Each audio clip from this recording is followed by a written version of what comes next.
John DeVore. Welcome to the DeVore Fidelity YouTube channel.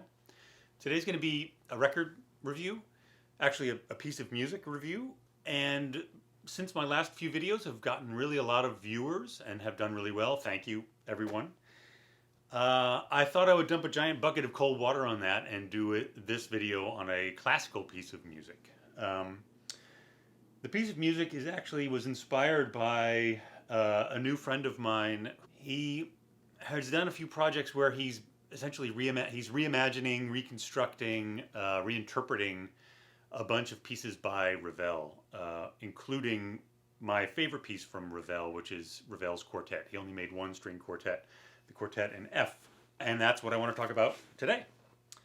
Ravel wrote this piece in 1903 when he was in his late 20s, and he said he based the structure loosely around Debussy's string quartet from 10 years before. And that is the reason why you'll often find recordings that have these two quartets grouped together. And it's one of the things that I kind of find annoying because I don't like the Debussy string quartet particularly. I find it a little overly romantic and impressionistic and a little too fluffy.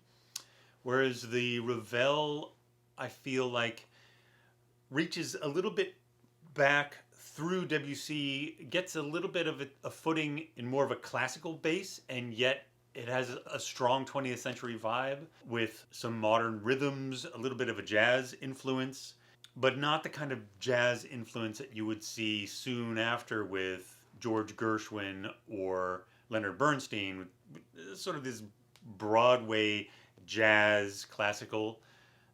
This is really more in the structure, and it has the jazz built into its rhythms so that it's not trying to be jazzy, but you can tell that that's clearly in the air at the time that he's writing it. In that way, I mean, it's not literally jazzy, but it kind of has a little bit of a groove, especially in the second movement.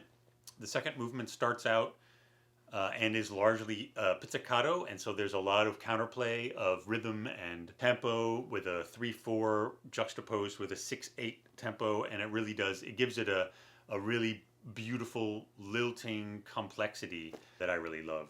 The entire piece is really beautiful, I think. Quite melodic, and yet has with a little bit of a modern edge to it so that it doesn't sound too trite. There's nothing like a Mozart or not that I want to call Mozart trite or anything like that, but it's more unpredictable than something that Mozart or Haydn would have written. And in particular, there's another passage, sort of the end of the first movement, kind of wraps up in one of the absolutely most beautiful passages of music written, and it just slows down, almost kind of dissolving out into the ether right before the beginning of the second movement, which is where the pizzicato comes in. And it's just there's lots of these fantastic juxtapositions in the piece. So let's get into the performances. The first one I have here, this is a Philips digital, and it is by the Orlando Quartet. And this is a Philips digital, and this is digital back when the record companies used to brag about making digital recordings on LPs. That doesn't happen so much anymore. Also, my favorite thing about this version of the piece is actually this guy right here. This guy right here clearly showed up to this photo session in the woods with no suit jacket, and he borrowed the suit jacket from the giant stepbrother of one of the other members of the band, because that suit jacket, not only is it 10 sizes too big for that poor guy, it's also the wrong color for the pants he's wearing. Anyway, that really is the thing that most recommends this performance. It is otherwise a little lackluster, not great. It's kind of flat performance, kind of flat sounding, a little slow, a little plodding. Then we have this one. This is by someone I'd never heard of before, the Lowen Goose Quartet. It's on Turnabout Records. It's actually a very nice sounding, it's a very rich tone, it has a sort of a steady pace. It's slow like the Orlando Quartet version, but in my opinion, much better played. It does get a little lost here and there, but overall is really quite a beautiful rendition, and not bad. And Turnabout Records, this you can probably find in the 50-cent bin in any record store. Next, we have, this is a version by the Danish String Quartet. I think it's Danish. I don't know. It's Danish's String Quartet.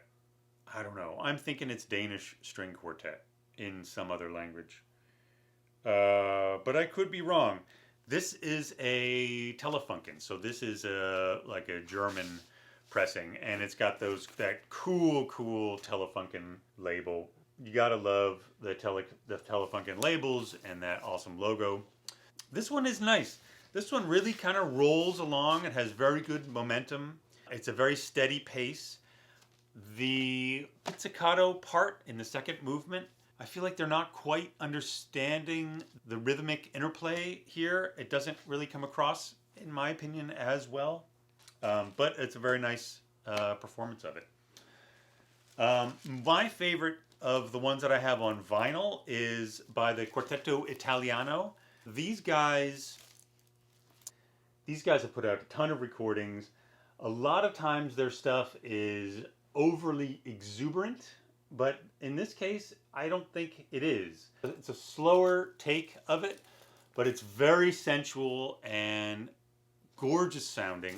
It's my favorite version of the end of the first movement. It is achingly beautiful, and I feel like they get the rhythms of the pizzicato part in the second movement perfect. This is a highly recommended version, and sounds great. And it's a Philips, and it's not a digital Philips. Another one I had is one of my favorite ensembles. This is the Budapest Quartet. I have it on 78. This is a set of 4 12-inch shellacs, 12-inch 78s. So the 4 movements of this piece are broken out into 8 sides. So it's a little bit of a pain in the ass. In the middle of every movement, you've got to find, you got to put on the next record. It is a great version. It is really fast. It's the fastest version I have. But the first movement is incredibly dynamic, really well done. The pizzicato doesn't quite do it really as well as the more modern performance, the Quartetto Italiano, or another one that I'm going to get to. But it's beautiful, and it's vintage Budapest String Quartet, and I love the way they play together. And it's great stuff. And then the honorable mention I wanted to put in is a 2001 recording on CD and download only by the Guarneri Quartet. And that is up there with the Quartetto Italiano version for my favorites. The tempo is similar to the Quartetto Italiano. It's a little bit more forceful and a little bit more bold. The pizzicato part is beautiful, not quite as well articulated in terms of the phrasing, but it is beautifully played and beautiful sounding. I will put a link to the download. It's actually available as an HD download. Great sounding download. So I'll put a link to that down below. That's my take on the Ravel Quartet. It is one of my favorite pieces of music. It is my favorite piece of Ravel. It's beautiful sounding, and it's about time some of you got a Ravel piece other than Bolero in your collections. And the last thing I wanted to say is go out and vote. I voted this morning. I stood out in the rain for an hour this morning to vote early in New York. And while everyone will tell you that it doesn't matter your vote in New York because New York State is always going to be a blue state, don't believe them. This whole idea that your vote doesn't matter, it's actually one of the most effective forms of voter suppression. If they make enough people think that their votes don't matter, they suppress the vote and they get their way. So don't let them do it. Get out there and vote. I don't care who you vote for, just do it. And that's it. Thanks for watching. Hope you liked it, and I'll see you at the next video. Bye.